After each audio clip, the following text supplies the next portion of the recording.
Salut, comment ça va? Salut, ça va et toi? Ça va, Ça fait merci. longtemps? Oui, ça va, ça va. Alors, et aujourd'hui, on fait une vidéo sur le pixel Facebook. Donc, on va expliquer qu'est-ce que c'est le pixel Facebook, pourquoi l'utiliser, comment on peut augmenter nos chiffres d'affaires grâce au pixel, etc. Donc, voilà. Donc, je vais te poser quelques questions par rapport au pixel parce que tu as écrit Mhm. dessus sur ton blog. Et je pense qu'il y a des gens qui seront intéressés ou de découvrir le sujet ou d'approfondir un petit peu le sujet. Ouais, ouais. Ok, donc explique-nous déjà qu'est-ce que c'est le pixel Facebook. Ok. Donc, le pixel Facebook, c'est un code de tracking, un peu comme un cookie que tu mets sur ton site web et qui te permet ensuite d'analyser le trafic de ton site, de faire du reciblage, donc c'est-à-dire de montrer des publicités aux gens qui ont été sur ton site web et aussi d'optimiser tes publicités pour les conversions dans Facebook. Donc, les conversions, ça peut être des achats, générer des prospects. Et donc, si tu n'as pas le pixel, en fait, tu ne peux pas faire ce type de publicité qui te permet d'avoir plus de chiffre d'affaires.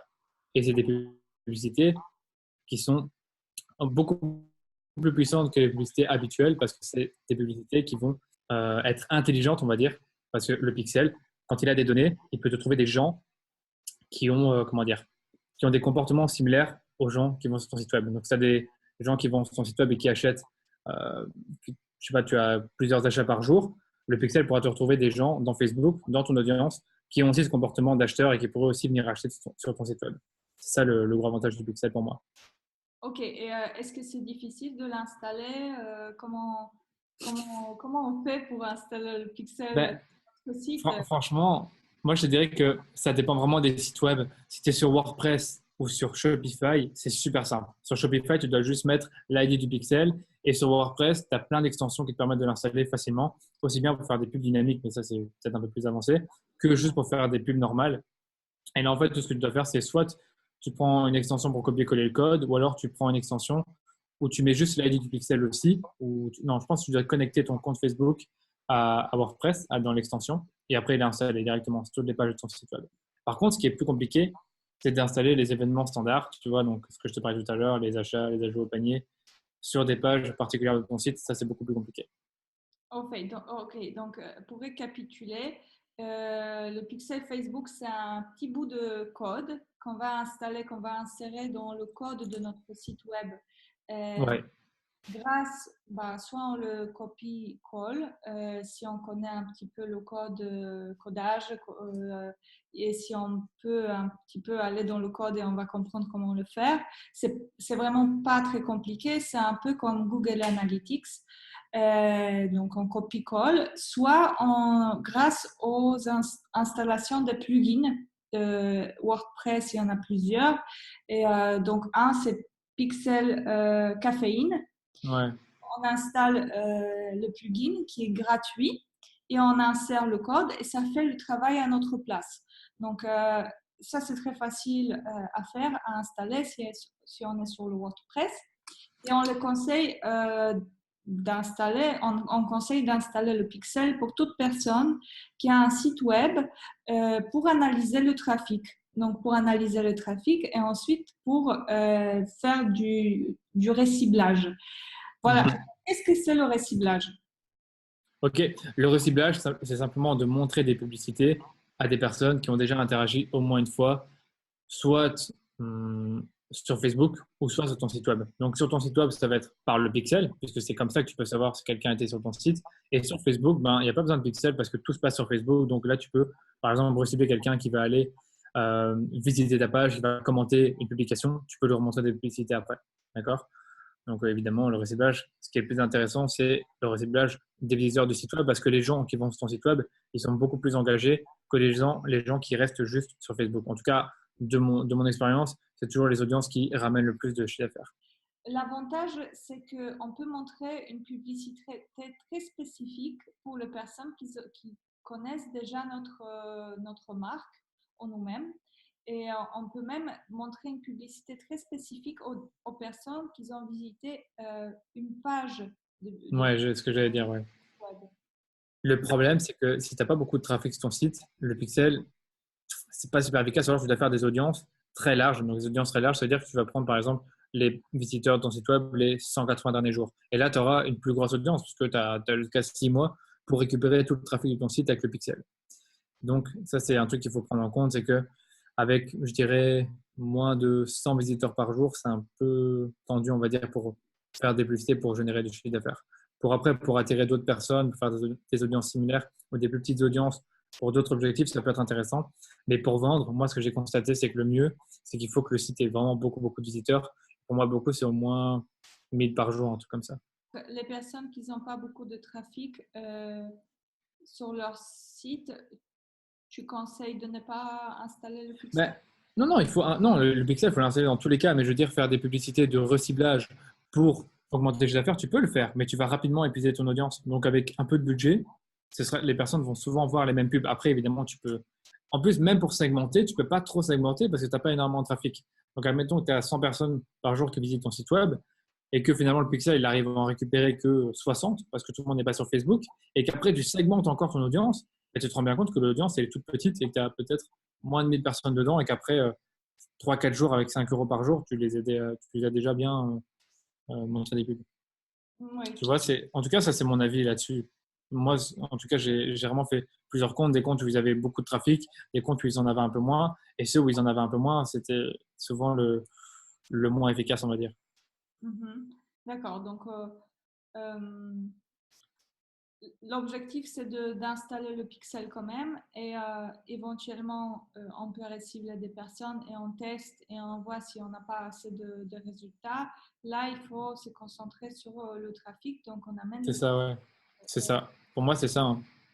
Tu amènes de plus en plus de trafic sur ton site et après, tu commences doucement à faire du reciblage. En fait, tu vas juste mettre plus de budget sur des campagnes, sur des gens qui ne te connaissent pas, ou alors tu vas investir dans le SEO, par exemple. Et tout doucement, tu vas augmenter le budget du remarketing avec les audiences qui augmentent en taille. Tu vois. D'accord. Après, quelles sont d'autres possibilités de pixels? Donc, on peut faire du reciblage, donc recibler les personnes qui sont allées sur le site web. Donc, pour vous donner un exemple un peu imagé pour que vous rendez compte de quoi il s'agit, c'est parfois vous allez sur un site internet, par exemple, vous consultez des chaussures ou des robes, parce que c'est très souvent utilisé dans le site de e-commerce.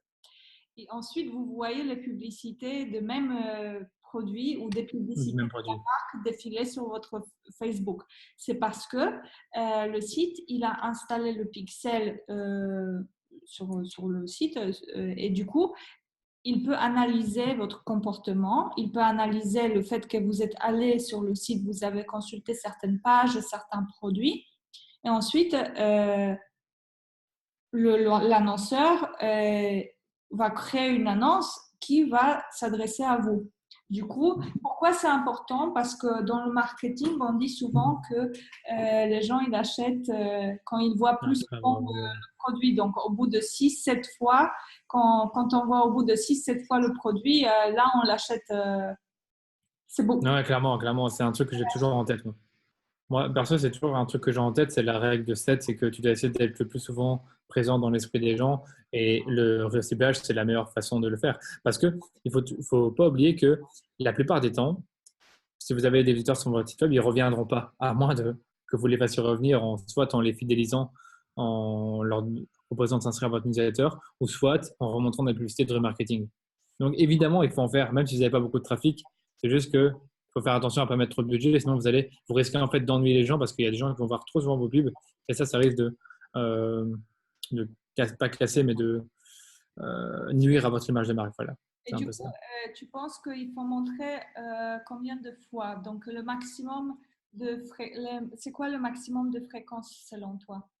Pour moi, il n'y a pas de maximum. En fait, le maximum, tu l'atteins quand la performance de tes pubs diminue et quand l'indice de pertinence de la pub diminue. Donc, l'indice de pertinence, en fait, il va te donner une idée de si ta pub est pertinente pour ton audience. Et donc, quand elle n'est pas pertinente, en fait, ça veut dire que soit les gens ne cliquent pas ou soit ils la cachent. S'ils cachent trop la publicité et qu'ils ne cliquent pas, ça veut dire que la pub est pertinente. Et ça, généralement, l'indice de pertinence, il va diminuer avec la fréquence.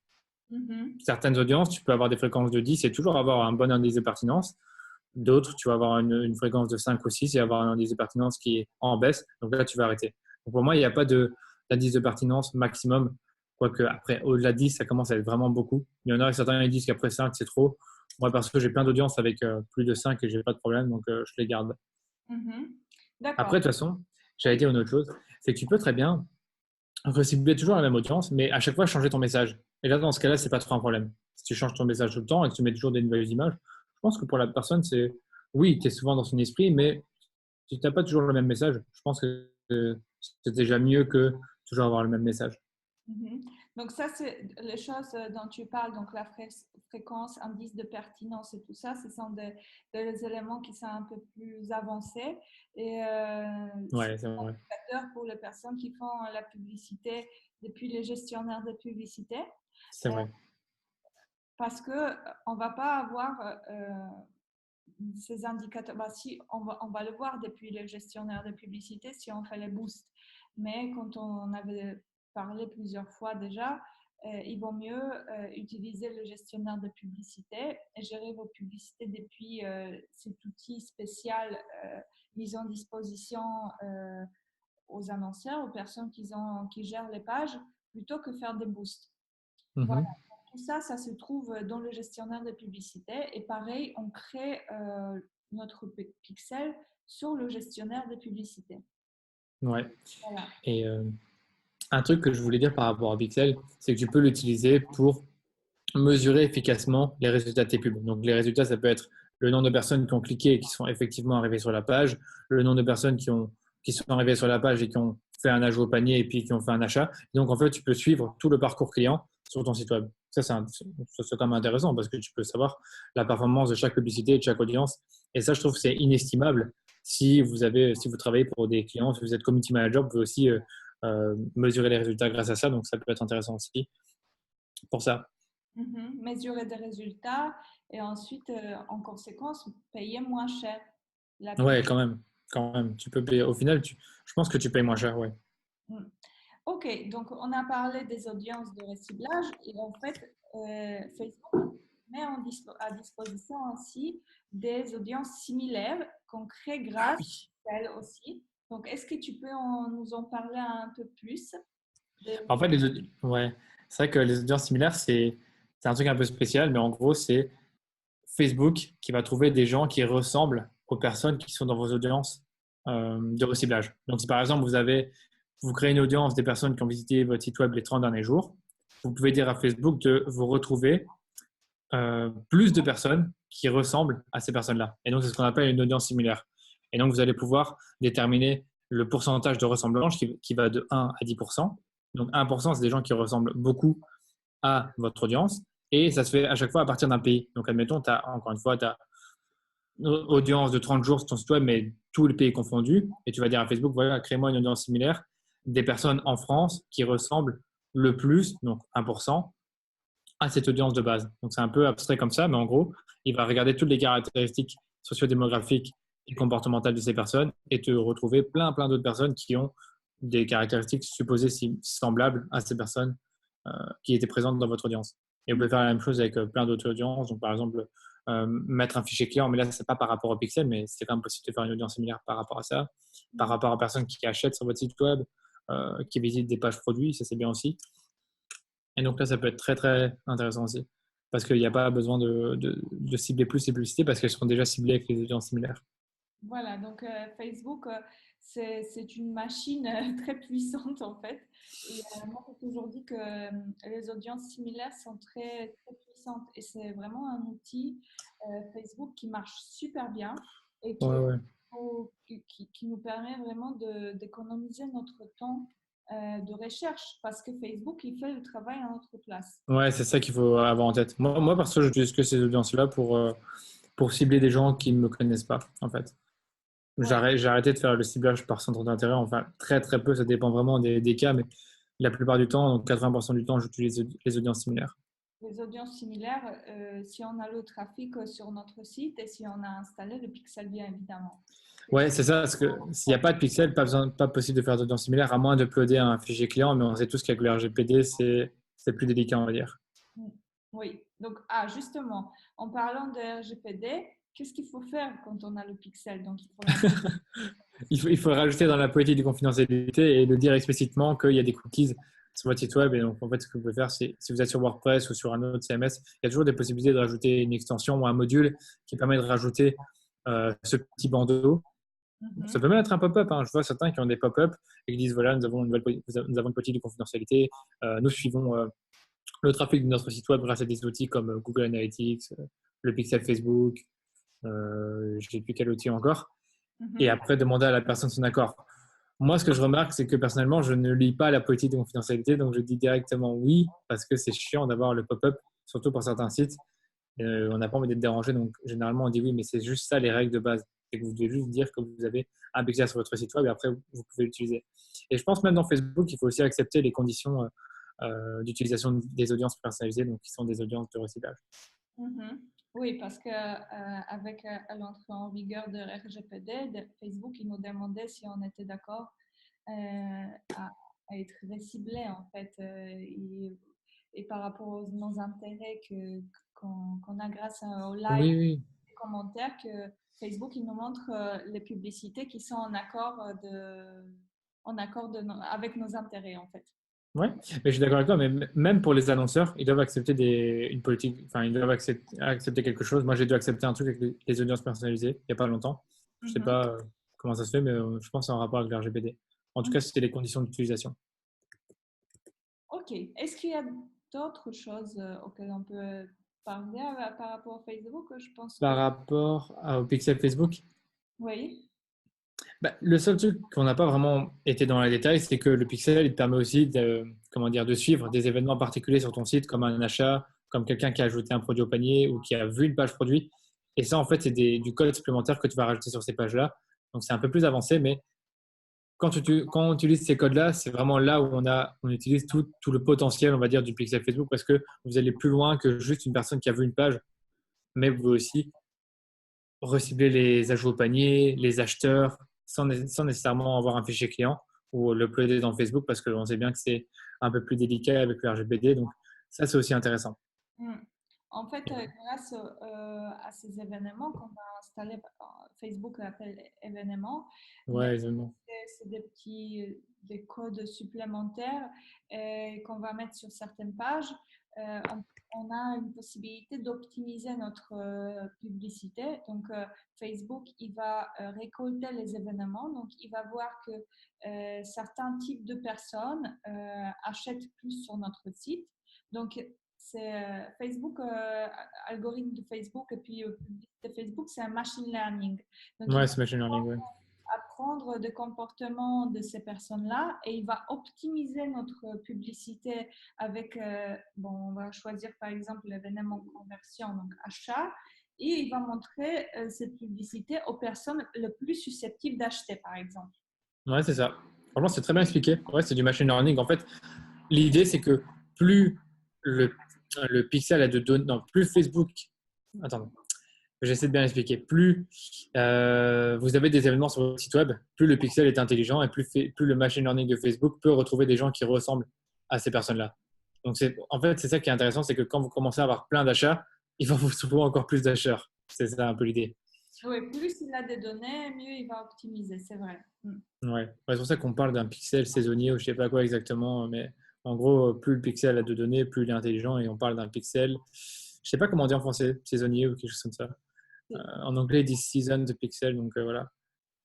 En gros, tu vas essayer de donner plein de données à ton pixel pour qu'il devienne plus intelligent, simplement. Oui, c'est ça, exactement.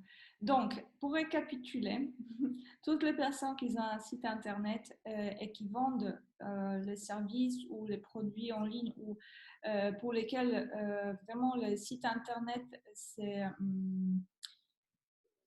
quelque chose de très important dans leur business parce que les gens ils vont acheter sur le site ou ils vous contactent par intermédiaire de votre site. C'est très important d'installer le pixel parce que ça va vraiment nous aider ça va vous aider d'optimiser vos publicités, montrer la publicité aux bonnes personnes et faire plus de chiffre d'affaires en fait. C'est ça l'objectif. C'est vrai que pour un site comme nous, vente de services, c'est aussi intéressant parce qu'on peut quand même recibler les gens et les pousser un peu plus loin dans notre tunnel avec des articles de blog ou les rappeler qu'ils ont été sur notre page de consultation et qu'ils peuvent toujours nous contacter ou discuter par Messenger. Ça, c'est une possibilité que j'ai parfois en tête. Mais là où il y a vraiment le plus de potentiel, c'est pour les sites e-commerce. Vraiment, site e-commerce sans pixels, pour moi, c'est la plus grosse erreur qu'on puisse faire. Oui, les sites e-commerce, les blogs, toujours là où on a envie d'être. Les blogs aussi, ouais, les blogs aussi. Toujours, on a envie d'attirer le trafic parce que site web, c'est un élément stratégique chez nous, dans notre business. Voilà. Ouais, c'est clair. Je pense qu'on a un peu épuisé. Ouais. Je n'ai pas d'autre chose j'ai pas d'autres idées et des questions qui me viennent en tête. Donc, si vous avez des questions supplémentaires, comme d'habitude, vous pouvez nous poser des questions dans les commentaires en bas. Donc, on va essayer de répondre à tous les commentaires. Et puis, laissez-nous un like ou je ne sais pas, quelque chose. Ouais, partagez l'émission, partagez l'émission. Non, malheureusement, on ne peut pas le faire ça. On ne peut pas le faire dans les groupes. Pas dans les groupes, mais je ne sais pas, faites-nous signe que vous regardez quand même ces vidéos. C'est clair, ouais, c'est clair. Ça, c'est clair. Des fois, moi, je vois 300 vues et je vois 30 likes. Non, il faut mettre plus de likes. Donc, c'est important pour nous parce qu'on prend notre temps de vous expliquer et tout, et ça nous fait toujours le plaisir de voir le feedback des personnes qui nous regardent. Voilà. Ouais, clairement. Pas de souci. Et puis, je mettrai aussi mon article sur Pixel pour vraiment être sûr que ce soit clair pour vous parce que je sais que c'est parfois compliqué comme ça, alors que dans les articles, il y a des images, etc. Et donc, ça vous montrera comment l'installer et l'utiliser. Voilà. Voilà, super. Bon, on vous souhaite une bonne semaine sous le soleil. Ouais, bonne semaine. Bonne semaine et à la prochaine vidéo. Ciao. À la prochaine. Ciao.